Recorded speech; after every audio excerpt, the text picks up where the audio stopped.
So we left the MTC around 5:30 a.m. and it was dark and it was cold, and we left, got on a plane, and being in an overseas flight, they have the little screen to tell you, where you're at. And, well, somewhere over Canada, the screen stopped. It stopped telling us that we were moving. And so for the longest time, we all thought we were still over Canada. And it was completely dark the entire flight. And none of us really knew what time it actually was when we started descending. And it was still pitch black outside, and so we're all really nervous, kind of freaking out. I think there's about 22 of us. And so we were a rather large group, and we are all just like shaking and don't really know where to go. And we all step off the plane, and the very first thing I see is these three military men with big, M16s and carrying guns, and they're walking around the airport. And then there's just a spew of languages all over the place, and we all just have no idea where to go. And so we're all just walking and finally make our way and standing there waiting for our luggages when one of the elders turns around and he says, "You guys turn around," and we look, and the president and the APs are just on the other side of the glass, just watching us as these greenies trying to figure out where to go and what to do. And so, they welcomed us with warm arms, and we made it to the mission office, and it was honestly just such a blur. Those next couple of days, we were all so very tired, and having to go and take, legality pictures and to get all these documents, we all were just so dazed. And but I remember when we got our second mission call, that was going to be our first area and who our trainer was.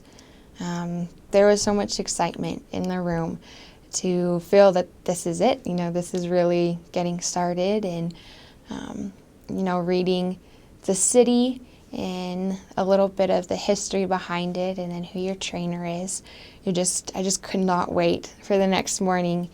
And so that next morning when we're sitting there, all of the trainers walked in, and you're supposed to say their name so that they come to you, because they don't know who they're training.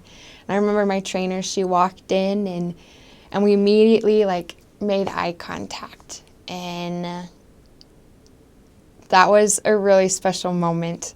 My trainer is someone who I hold dear to my heart. She really took care of me and really helped me get me on my feet.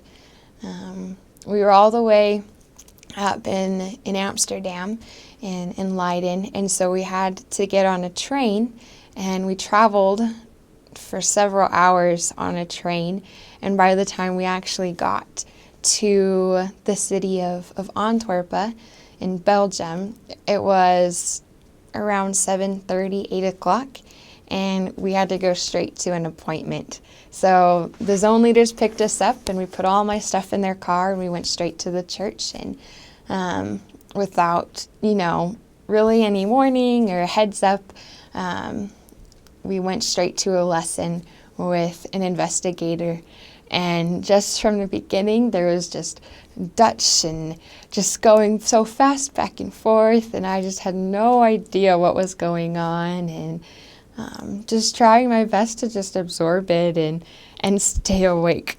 And then at the end, he asked me to say the prayer, and the investigator, and I was so very nervous. We all knelt down to say the prayer, and I just remember sitting there for a couple of seconds before I actually said anything, and it was probably one of the shortest prayers I've ever said in my entire life with, my MTC Dutch. But that was a very cool moment to feel like, all right, it'll probably take me a while, but this is it. I am doing what the Lord wants me to do. And So that was a really big moment, and just really exciting to know that this was ahead of me. And I mean, I didn't really know what was ahead of me, but that very first night was the start of a really big adventure.